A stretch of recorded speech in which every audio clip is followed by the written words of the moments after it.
Hello students, today we will start a deep chapter source of energy. This is the last chapter of physics and it is very important and interesting chapter. काफ़ी ज़्यादा interesting है. इसमें आप ये देखोगे कि energy क्या चीज़ होती है और एनर्जी हमें क्यों चाहिए, ठीक है, why we need energy and from where we do get energy, ठीक है. ये दो तीन चीज़ें जो है हम देंगे और हमें कौन सी एनर्जी जो है हमें मिलती है तो वो सोर्स हो गया, ठीक है. तो सिंपल सी बात है कि एनर्जी जो है it is the ability to do work. Ability to do work is called energy. हम बोलते हैं capacity ability to do work. कोई भी काम कर सकें हम तो उसमें एनर्जी चाहिए. हम कोई भी चेयर्स उठाते हैं, कोई भी काम करते हैं, वहाँ पे हम एनर्जी लगाते हैं. एनर्जी और पावर में थोड़ा डिफरेंस है. पावर का मतलब हो गया कि आप कोई भी काम टाइम के हिसाब से कितना कर पाते हैं. जिसको ज़्यादा पावर है वो ज़्यादा काम कर सकता है. लेकिन एनर्जी होने का मतलब है कि आप कोई भी काम अच्छे ढंग से कैसे कर पाते हो, ठीक है. बेटर वे से how you perform a job और how you do a work, how you complete a work efficiently and in a short span of time. कम समय लेकर अच्छी तरह से आप काम जब करोगे that is called you are applying energy. और एनर्जी जो है हमें मिलती क्या है, अगर एनर्जी जो है हमें चाहिए क्यों, आपको पता है ऑल लिविंग ऑर्गेनिजम्स, जितने भी लिविंग ऑर्गेनिजम्स हैं they are dependent upon energy source. और if they the energy supply is stopped automatically the functioning of all the living organisms will stop. हमारी बॉडी में जो एनर्जी है सबसे ज़्यादा आपको पता है सन से एनर्जी आती है. तो अगर सन से एनर्जी जो है प्लांट्स में जाती है और प्लांट्स की एनर्जी जो है हमारी बॉडी में जो सप्लाई होती है थ्रू फूड, अगर वो एनर्जी जो है फूड खाना छोड़ दें हम तो हमारी बॉडी में एनर्जी जाना भी बंद हो जाएगी. जब एनर्जी पर जाना बंद हो जाएगी then we will not be able to do any kind of work, ठीक है. So energy is required. अगर हम काम नहीं कर पाएंगे तो बैठ जाएंगे एंड अल्टीमेटली ऑटोमेटिकली एनर्जी की एब्सेंस होने में हमारा माइंड के जो है, हमारे जो बॉडी के ऑर्गन्स हैं, हमारी बॉडी के जो भी लाइफ प्रोसेसेस हैं उनको एनर्जी चाहिए होती है डे टू डे लाइफ की एक्टिविटीज़ को परफॉर्म करने के लिए. अगर एनर्जी नहीं होगी वो एक्टिविटीज भी बंद हो जाएंगी एंड अल्टीमेटली लाइफ खत्म हो जाएगी. तो इसलिए एनर्जी को पढ़ना, एनर्जी को सीखना it is very important and so it is interesting topic also. अभी आपको मैं ये बताऊंगा कि जब हम सोर्स ऑफ एनर्जी की बात करते हैं, ठीक है, तो हमारे पास एनर्जी के क्या क्या सोर्स हैं, ठीक है. एक तो हमें पता है कि सोलर एनर्जी मिलती है, सन से एनर्जी मिली, ठीक है. फिर हमें पता है थर्मल एनर्जी मिलती है. फिर हमें ये भी पता है जियोथर्मल एनर्जी मिलती है. फिर ये भी पता है विंड एनर्जी होती है. फिर ये भी पता है इलेक्ट्रिसिटी होती है, गोबर गैस, ठीक है. इसके बाद जो है पेट्रोलियम की एनर्जी है हमारे पास.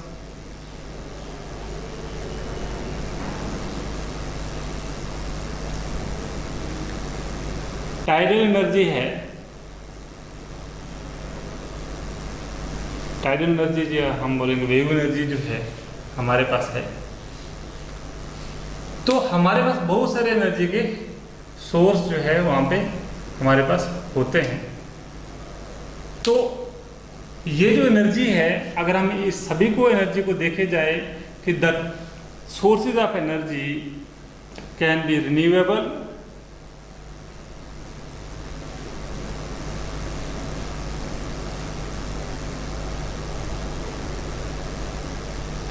source और non-renewable source।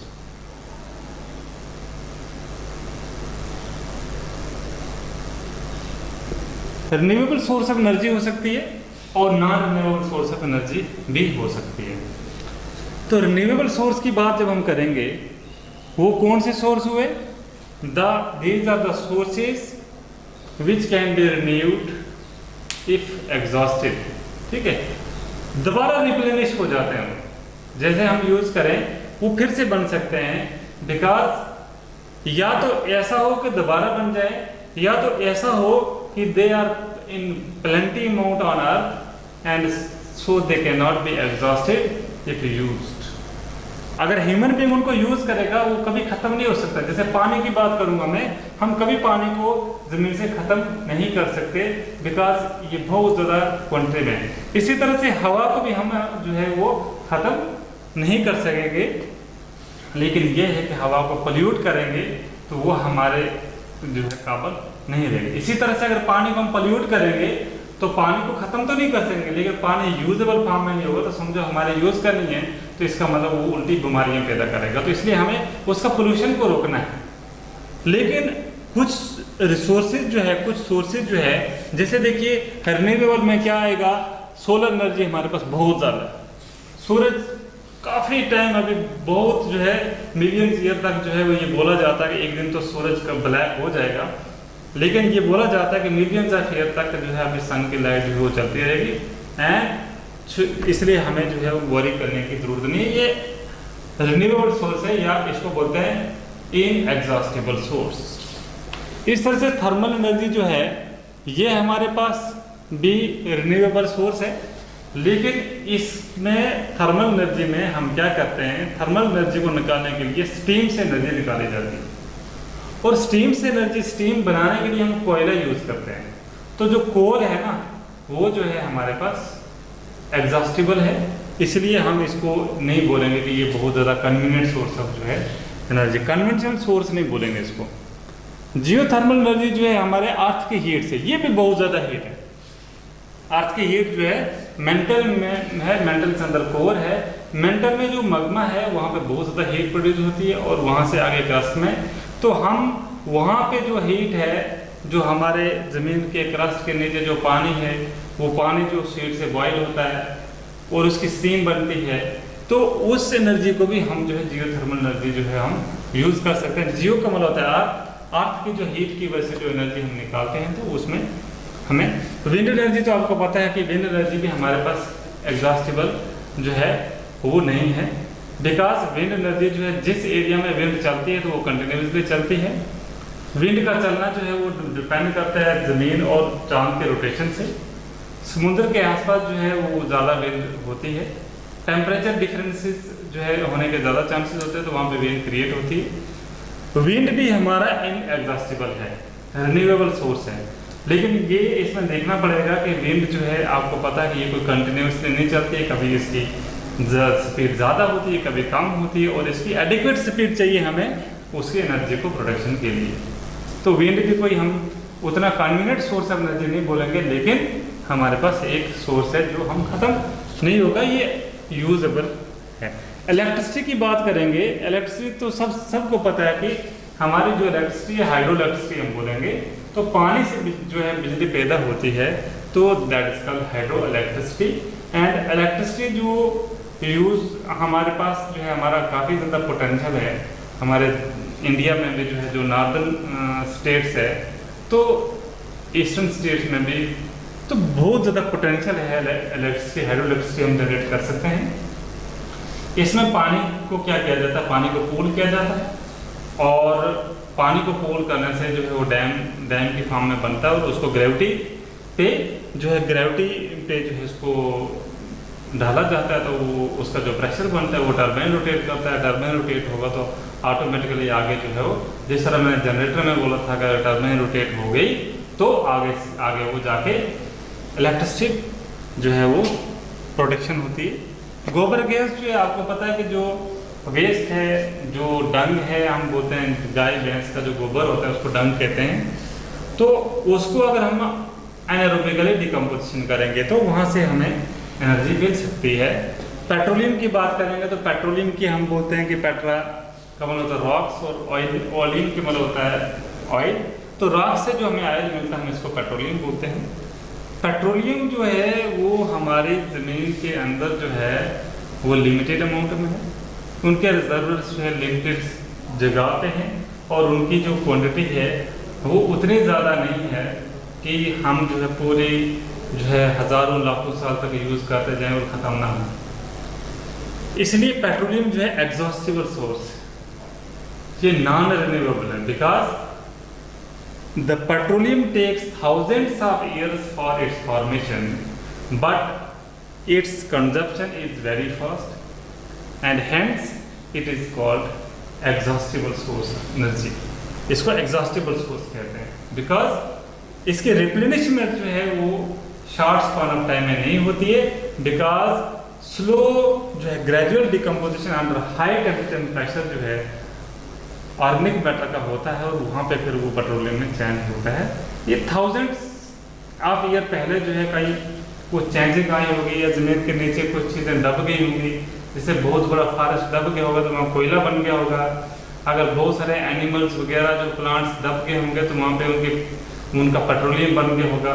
तो वो पेट्रोलियम जो हम यूज़ करते हैं, हम डीजल, पेट्रोल, जो एलपीजी गैस है, केरोसिन ऑयल है, तो इस तरह से जो है हम पेट्रोलियम के बहुत सारे चीज़ें जो है हम बनाते हैं।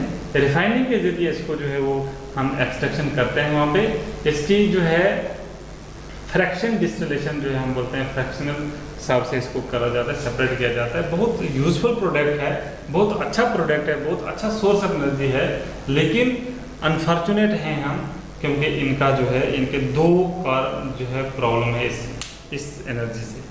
एक तो ये प्रॉब्लम है कि ये एग्जॉस्ट हो रहा है, हमारे जो रिजर्वर्स हैं ये आस्ते आस्ते ख़त्म हो रहा है, और फ्यूचर जनरेशन में अगर इसी स्पीड से अगर हम इनको खर्चते गए तो फ्यूचर जनरेशन के लिए जो है हम ये नहीं बचा पाएंगे। एक दूसरा जो है इनकी जो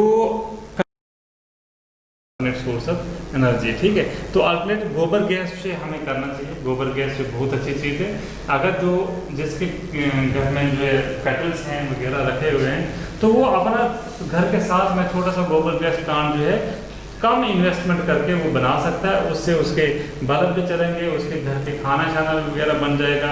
एलपीजी गैस तो महंगी आती है, वो सस्ते में जो है उसका काम हो सकता है, लेकिन सिर्फ लैंड अवेलेबल होनी चाहिए और उसको फीडिंग के लिए जो है वो हमारे पास डंग अवेलेबल होना चाहिए। तो आराम से जो किसान लोग हैं जिनके खेत होते हैं वो आराम से गोबर गैस का यूज़ करके फ्री की एनर्जी जो है वो अल्टरनेट सोर्स ऑफ एनर्जी का यूज़ कर सकते हैं, और उसकी वजह से जो हमारे बाकी जो एनर्जी के सोर्सेज हैं उस पर प्रेशर कम आएगा। इस गोबर गैस प्लांट के बहुत से फायदे हैं। एक तो आपका जो वेस्ट है वो कंज्यूम होता रहेगा, दूसरा तो एनर्जी देगा आपके फ्री ऑफ कॉस्ट, तीसरा क्या होगा कि उसमें से जो आप जब क्लीन करते रहोगे उसमें से खाद निकलती है वो बहुत अच्छी होती है, जो आप उस किसान की सब्जियाँ और क्रॉप्स को ग्रो करने के लिए काम आ सकती है। तो इस तरह से गोबर गैस भी जो है it is very important source of energy and it should be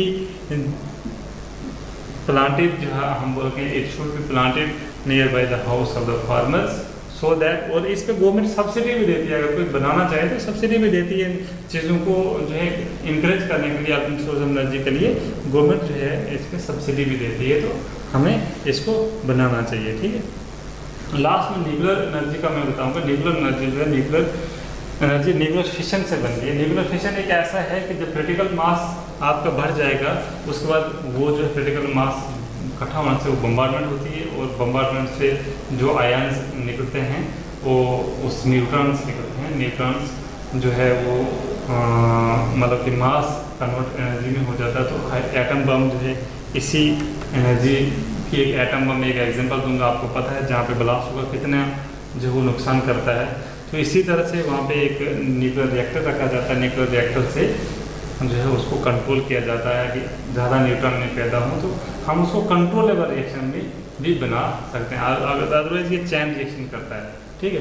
तो न्यूक्लियर एनर्जी भी में भी बहुत ज़्यादा एनर्जी जो है वो हमारे एरिया में भी काफ़ी ज़्यादा न्यूक्लियर प्लांट हैं जहाँ से हम काफ़ी ज़्यादा एनर्जी जो है हार्नेस करते हैं और जो लोग कम्युनिटी में सप्लाई करते हैं। ठीक है, तो मैंने आपको बताया क्लोरोफिल ये क्या है। अभी देखिए मैं बताऊंगा कि डैम के यूजेस और डिसएडवांटेजेस क्या हैं। ठीक है, डैम जो बनता है ना हाइड्रो इलेक्ट्रिसिटी में, जब पानी हम स्टोर करते हैं, सबको पता है पानी जैसे बगलियार हाइड्रो इलेक्ट्रिसिटी प्रोजेक्ट है, डैम लगाया है, डैम में वाटर को जो इकट्ठा किया जाता है, उसका वाटर का काफ़ी तो प्रेशर बन जाता है, उसको ग्रेविटी के अगेंस्ट जो है हमने डालना है। जो ग्रेविटी जो है उसको नीचे खींचेगी तो उसका प्रेशर ज़्यादा बनेगा, प्रेशर ज़्यादा बनने से नीचे टर्बाइन घूमेंगे तो ठीक है बिजली पैदा होगी। इसके अलावा क्या फायदे हैं, वो जो है it can B a tourist spot हो सकता है, लोग बहुत सारे देखने आते हैं। डैम का पानी एग्रीकल्चर पर्पस के लिए बहुत ज़्यादा, अगर प्लेन एरिया में डैम हो तो बहुत ज़्यादा जो है एग्रीकल्चर पर्पस के उसकी हाइट बढ़ाई जाती है, वहाँ से हम नहरें वगैरह निकाल के खेतों में लगा सकते हैं। ठीक है, इसी तरह से हमारे पास और भी जो है जो फंक्शन जो है डैम के, लेकिन डिसएडवांटेज क्या है, सबमर्जेंस होती है, फॉरेस्ट जो है समर हो जाता है, कुछ स्पीशीज को डिसलोकेट होना पड़ता है, डिसलोकेशन के टाइम जो पॉपुलेशन को डिसलोकेट होना पड़ता है, लोगों को अपनी फैमिली शिफ्ट करने पड़ता है, हालांकि कंपनसेशन मिलता है उनको, लेकिन दूसरी जगह जाता जाता है बहुत सारी एनिमल की स्पीशीज भी जो है मर भी जाती हैं, और जो ह्यूमन बीइंग डिस्प्लेस होता है वो भी आप कंफर्टेबल फील नहीं करते हैं, क्योंकि सदियों से जो वहाँ रह रहे हैं, आप गवर्नमेंट की उनको बोले कि दूसरी जगह चला जाओ तो दिस क्रिएट्स एन इशू। और इसी तरह से जो है this is all about the sources of energy and 3 marks का आता है। आपको सिर्फ शॉर्टकट में उनका आइडिया होना चाहिए कि हमारे पास कौन कौन से सोर्सेज एनर्जी हैं, कौन कौन से रिन्यूएबल सोर्स ऑफ एनर्जी है, कौन कौन से नॉन रिन्यूएबल सोर्स एनर्जी हैं। ठीक है, अगर आपको इसमें कोई भी इसमें आएगा तो you can put your comments in the comment sections and I will reply you accordingly. Thank you.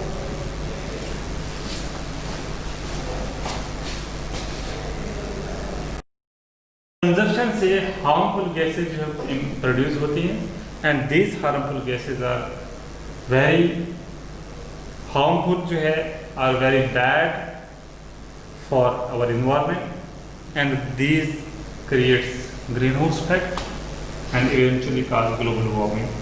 तो इस तरह से एयर पोल्यूशन में इनका बहुत रोल होता है, जो कार्बन डाइऑक्साइड वगैरह यहाँ से प्रोड्यूस होती है। लास्ट में टाइडल एनर्जी की बात करूंगा। टाइडल एनर्जी जो है it is energy that is harnessed from the waves या टाइड्स ऑफ द डैम। ठीक है, टाइड्स जो होती हैं, जो समुद्र में जो टाइड्स उठती हैं, ठीक है, ओशियन में जो टाइड्स उठती हैं, तो उस टाइड्स का जो पानी है वो ऊपर तक चल जाता है। सपोज यहाँ तक हमारे समुंदर हैं, तो यहाँ पे ये आश्चर्य जैसे ही है, तो ये पानी जब आएगा तो ये इधर अंदर चला जाएगा इसके। ठीक है, जब पानी अंदर जाएगा तो हम क्या करते हैं कि एक यहाँ पे गेटवे बनाते हैं। ठीक है, गेटवे बनाएगा, और इस गेटवे में जब पानी अंदर जाएगा तो यहाँ से स्लाइडिंग डैम लगते हैं, तो यहाँ से इसको बंद कर दिया जाता है डैम, वो पानी ऊपर चला जाता है। जब वो पानी पूल हो गया तो उसका प्रेशर बनेगा, वापस आएगा तो वापस भी उसको जो है वो प्रेशर से जो है एक पाइप के जरिए डालेंगे, और वो पाइप जो है वो उस टरबाइन को रोटेट करने के लिए काम आएगी, और जब टरबाइन रोटेट करेगा तो वहाँ पे हम उसको एनर्जी प्रोड्यूस कर सकते हैं। तो टाइडल एनर्जी भी जो है हम यूज़, लेकिन हर जगह पे ये टाइडल एनर्जी हम यूज़ नहीं कर सकते, वहाँ पे थोड़ा सा हमें स्लोप चाहिए, एक तो ग्रेविटी बननी चाहिए, और टाइड्स भी जो है वो अच्छी तरह से किसी किसी जगह पे ही होती हैं, तो वहाँ पे जो टाइडल एनर्जी जो है हम ला सकते हैं। न्यूक्लियर एनर्जी जो है आपको पता है, न्यूक्लियर जो है जैसे यूरेनियम है, थ्यूरियम है, दे आर जो है न्यूक्लियर जो एटम्स हैं, इनके जो हम बोलते हैं कि इनका क्रिटिकल मास होता है, और वो क्रिटिकल मास अगर हो जाए से ज़्यादा हो जाए तो ये बम्बार्ड कर देते हैं और ह्यूज एनर्जी निकलते हैं, जैसे एटम बम वगैरह जो न्यूक्लियर एनर्जी से ही निकलता है। तो न्यूक्लियर एनर्जी जो है ये भी एक अच्छा सोर्स ऑफ एनर्जी है, लेकिन इसके भी जो है इसका जहाँ ये काम करते हैं वहाँ पे बहुत ज़्यादा जो है रखना पड़ता है, उनको प्रिकॉशन लेने पड़ते हैं, यहाँ से बहुत ज़्यादा हार्मफुल रेज भी निकलती हैं, रेडियोएक्टिव रेज वगैरह, तो वहाँ पे खतरा हो सकता है। अगर बाई द वे कहीं अगर ये न्यूक्लियर प्लांट अगर बम्बार्ड हो गया या फट गया तो वहाँ पे पूरा इलाका ही ख़त्म हो सकता है। तो यहाँ पे जो है न्यूक्लियर एनर्जी भी एक अच्छा सोर्स है। तो ये हमारे पास डिफरेंट सोर्सेस ऑफ एनर्जी है, तो हम इनको रिन्यूएबल और non renewable source of energy कहते हैं। अब देखिए कन्वेंशनल और non conventional source. Conventional and non conventional. Conventional source of energy and non conventional source of energy. Conventional source of energy होता है these are the sources of energy which are convenient to use. जो हमें convenient है, convenience करें अच्छी तरह से, जो है हम इसका यूज करें। कन्वीनियंट सोर्स ऑफ एनर्जी का मतलब क्या हुआ कि हम कन्वीनियंट सोर्स ऑफ एनर्जी बोलते हैं good source of energy. Source of energy क्या होता है? Good source of energy easily available, ठीक है, अवेलेबल इजी हो, easy to transport, easy to transport या हैंडल करने में इजीली हैंडल हो जाए, हाई क्लोरोफिक वैल्यू हो।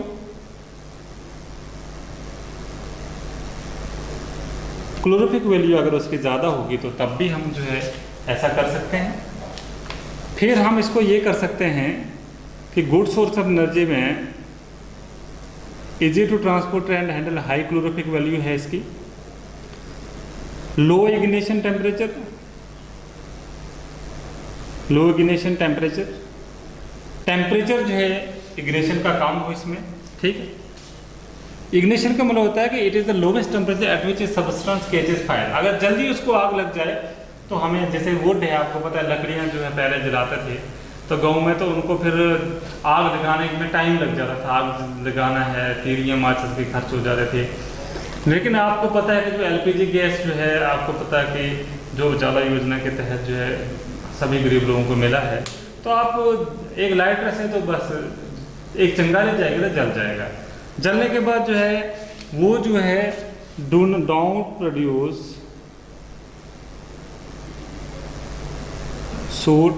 सूट नहीं प्रोड्यूस करे, जैसे धुआं वगैरह जो है वो नहीं प्रोड्यूस करेगा, तो उससे क्या रहेगा कि हमारे जो बर्तन हैं वगैरह जो है वो सेफ रहेंगे, ठीक है।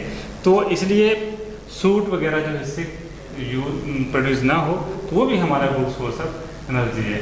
तो इसलिए देखिए ट्रांसपोर्ट में इजली हो, अवेलेबल इजली हो, घर में कन्वीनियंट टू यूज हो। कहीं जैसे अगर सूट नहीं निकालेंगे हमारे बर्तन काले नहीं होंगे, ठीक है, और हमारे मकान भी खराब नहीं होंगे। तो इसीलिए जो मैं बताऊंगा नटशेल में जो एलपीजी गैस है ये कन्वीनियंट सोर्स ऑफ एनर्जी है। और जैसे देखिए हम उसमें और भी ले सकते हैं, जैसे सोलर एनर्जी है, ये भी कन्वीनियंट सोर्स ऑफ एनर्जी है। लेकिन मैं आपको ये बताऊंगा ये सोलर एनर्जी जो कन्वीनियंट सोर्स ऑफ एनर्जी नहीं है, sorry, it is not convenient source of energy. Why? Because convenient source of energy का मतलब क्या होगा, जैसे हमें अगर हमारे सपोज अगर मेहमान आ जाते हैं, ठीक है, तो हमारे पास कोई ऐसा डिवाइस नहीं है, तो हम बोलेंगे यार देखो सोलर कुकर में इसको दे देते हैं बना के खाना, तो अगर तब तक बादल आ गए, ठीक है, तो सनलाइट ही नहीं है तो वो काम ही नहीं करेगा, उसको सनलाइट चाहिए ना, तो सनलाइट में काम ही नहीं करेगा, काम नहीं करेगा तो टाइम का आपका कुकिंग ही नहीं होगी, तो तब तक परेशान हो जाएगा आपका गैस भी, ठीक है। तो इसलिए मैं बताता हूँ कि सोलर एनर्जी में आप ये देखेंगे कि it is not convenient source of energy, because इसलिए हम घर में भी इसको उतना यूज़ नहीं कर पा रहे हैं। इसलिए नहीं कर पा रहे हैं क्योंकि ये कोई अल्टीमेटली जो है इस पर हम डिपेंडेंट नहीं रह सकते, बिकॉज इस पर फ्राइंग नहीं हो सकता, अगर कुछ फ्राई करना हो, रोस्ट करना हो, नहीं हो सकता। हाँ, जो बॉइलिंग शाइलिंग पर्पस के लिए चावल बनाने वगैरह जो है वो हम कर सकते हैं, लेकिन वो भी ड्यूरिंग सनी डेज, जब धूप तेज होगी और वहाँ पे हमें अच्छा है, ठीक है। तो इलेक्ट्रिसिटी जो है ये भी हमारे पास convenient source of energy easily available है, अच्छी तरह से ये नहीं करता है, हमें तो सूट नहीं प्रोड्यूस करता है, ट्रांसमिशन इसलिए इसकी इजीली हो जाती है, तो कोई this is also convenient source of energy.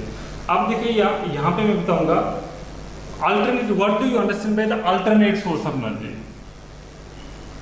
ये क्वेश्चन आता है कि why do we look for alternate source of energy, हमें अल्टरनेट सोर्स ऑफ एनर्जी को क्यों देखना है, क्या जरूरत है, अल्टरनेट सोर्स का मतलब क्या होता है। अल्टरनेट, अब देखिए मैंने आपको ये बताया कि कन्वीनियंट सोर्स तो आपने अपने पास रखना ही रखना है, अपनी कंफर्टेबल के लिए आपने रखना है। जैसे एलपीजी गैस में बताऊंगा वो रखना है, क्योंकि वो गुड फ्यूल है और कन्वीनियंट टू यूज है, ठीक है। लेकिन आपको ये पता है कि ये जो है इसकी क्वांटिटी जो है, इसकी जो रिजर्वर्स जो हैं वो लिमिटेड हैं और ये एग्जॉस्टिबल है। अगर ये ख़त्म हो जाएंगे तो हमारे फ्यूचर जनरेशन को ये कन्वीनियंट सोर्स नहीं रहेंगे। सो हमें क्या करना है कि इनका जो है we have to make judicious use of this convenient source of energy. Judicious use क्या करेंगे कि तब ही यूज करें जब हमें बहुत ज़्यादा ज़रूरत हो। ऐसे जो है अगर आपको मिलता है, मौका मिलता है, या अगर आपके पास टाइम है तो साथ साथ में अल्टरनेट सोर्स ऑफ एनर्जी का यूज करें। सपोज कैसे, जैसे इलेक्ट्रिसिटी है और सोलर एनर्जी। सोलर एनर्जी तो देखिए हमारे पास जितनी भी सोलर एनर्जी आती है अर्थ पे, हमें कोशिश करना चाहिए उसको हार्नेस करने की, क्योंकि सोलर एनर्जी एक बार दे रहा है एनर्जी का दोबारा वो नहीं देता है। और अगर हमारे पास एनर्जी स्टोर करने का डिवाइस हो तो हमें फ्री की एनर्जी जो है मिल रही है, उसका कोई आपको किराया नहीं चार्ज करेगा। आपको पता होगा सोलर लाइट्स जो गवर्नमेंट ने हर घर में दी हैं और उसका जो है आप 2-2 4 बल्ब जगा सकते हो अपने घर में, कोई किराया नहीं है। वन टाइम जो इन्वेस्टमेंट करनी है कि एक बार आपने देना है। इसी वजह से जो ये है ये फ्री ऑफ कॉस्ट है, हालांकि नॉन कन्वेंशनल लेकिन फ्री ऑफ कॉस्ट है। और आपको इस कन्वेंशनल सोर्स के साथ साथ अगर ये भी यूज करोगे तो हमारा जो एग्जॉस्टिबल सोर्स है हम उसको भी बचा पाएंगे और अपने पैसे भी बचा पाएंगे और पोल्यूशन भी नहीं हो पाएगा। सोलर एनर्जी से जो भी चीज़ है उसका कोई पोल्यूशन नहीं है। इसलिए मैं बताऊंगा कि अगर आपके घर में अगर सोलर एनर्जी से कोई बल्ब चार्ज हो रहा है, आपको पता है कि एक कमरे में यह लाइट दे रहा है, तो देन आपने क्या करना है, स्विच टू दैट बल्ब, आप उस बल्ब को स्विच करो एंड उसकी लाइट को यूज करो, इलेक्ट्रिसिटी को बचाओ। इलेक्ट्रिसिटी को क्यों बचाना है, क्यों क्या ये इलेक्ट्रिसिटी हमारे पास कमी है? इलेक्ट्रिसिटी के हमारे पास प्रोडक्शन करने के लिए तो है सोर्स, कर सकते हैं, लेकिन जो डैम बनता है, जो डैम बनता है उसमें करोड़ में जो है कॉस्ट लगती है।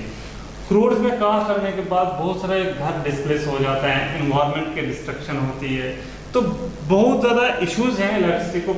हर जगह हम इलेक्ट्रिसिटी डैम बना देंगे तो इस अर्थ पे भी इम्बैलेंस हो जाएगा थोड़ा बहुत, और अर्थ में भी एक जगह वाटर की कूलिंग होने की वजह से दूसरी जगह से सबमर्जेंस के केसेस आते हैं, अर्थक्वेक्स जो है प्रोन एरिया बन जाते हैं। अगर डैम फट जाएगा तो वो एक हानिकारक हो सकता है। तो इसके साइड इफेक्ट्स भी हैं इलेक्ट्रिसिटी के, इसलिए हमारी अर्थ में ये कम ही बनेंगे तो अच्छा है। इसलिए ये कब होगा, अगर हम इस इलेक्ट्रिसिटी का यूज़ जो है वो ढंग से करें। अगर इसका यूज़ अच्छे ढंग से करेंगे हम, तो हमें हमारे पास क्या होगा, अल्टीमेटली इलेक्ट्रिसिटी हम बचा पाएंगे। और अगर इलेक्ट्रिसिटी बचा पाएंगे तो हमारा ज़्यादा से ज़्यादा डैम नहीं बनेंगे और हमारे जो रिक्वायर्ड जो एनर्जी है वो नीड वो पूरी होती जाएगी। तो सोलर एनर्जी होगी, विंड एनर्जी आपको पता है, जहाँ पे आपको लगता है कि विंड ज़्यादा तेज़ी से चलती है तो वहाँ विंड एनर्जी को हार्नेस करो, क्योंकि विंड तो फ्री की है आपकी। एक बार विंड पावर प्लांट लगा देना है और पूरे जो है लाइफ में जो है आपने इसका फायदा उठाना है। विंड पावर प्लांट में क्या होता है, एक टावर पे बहुत ऊपर फैंस लगाए जाते हैं, वो बहुत बड़े बड़े फैन होते हैं, हवा से घूमते हैं तेज़ी से, और उसके नीचे टरबाइन फिट किया जाता है, एक्सल घूमता है उसकी वजह से, उसके पास टरबाइन किया जाता है। टरबाइन के आसपास जो मैग्नेट्स वगैरह लगाने के बाद इलेक्ट्रिसिटी जनरेट की जाती है। वो चलो मैं नहीं समझाऊंगा, लेकिन इस तरह इसको भी लगाइए। अगर जियो थर्मल एनर्जी का आपका कहीं स्कोप है तो उसको करिए, ये भी हमारे पास अल्टरनेट सोर्स बन सकता है। जियो थर्मल एनर्जी में छोटे छोटे प्लांट्स बन सकते हैं। अगर ज़मीन के अंदर कहीं से भी अगर हीट अगर इमिट हो रही है, क्योंकि मैग्मा अगर स्क्वीज होके हमारे क्रस्ट में आ गया और वहाँ पे नीचे पानी के जो अगर पूल हैं उनको बहुत ज़्यादा गर्मी दे रहा है, तो वहाँ पे भाप निकलेगी। वो जो भाप निकलेगी, स्टीम निकलेगी, it can be use to rotate the turbine of जो है दैट एक्सल, और टर्बाइन रोटेट करेंगे तो हम इलेक्ट्रिसिटी जनरेट कर सकते हैं। और जो हीट से एनर्जी हम निकालेंगे तो उसको थर्मल एनर्जी बोलते हैं। और अगर अर्थ की हीट से अगर हम एनर्जी हार्नेस करेंगे तो उसको जियो थर्मल एनर्जी बोलेंगे। तो थर्मल एनर्जी में स्टीम इंजन, जैसे आपको मैं बताऊंगा, स्टीम इंजन जैसे पहले होता था, पानी को बहुत ज़्यादा गर्म किया जाता था, तो पानी जब गर्म होगी तो भाप बनती है। भाप जब छोटी सी जगह से निकलेगी बहुत ज़्यादा प्रेशर बनता है, and that's steam can be used to rotate the turbine and ultimately the energy is generated. So these are the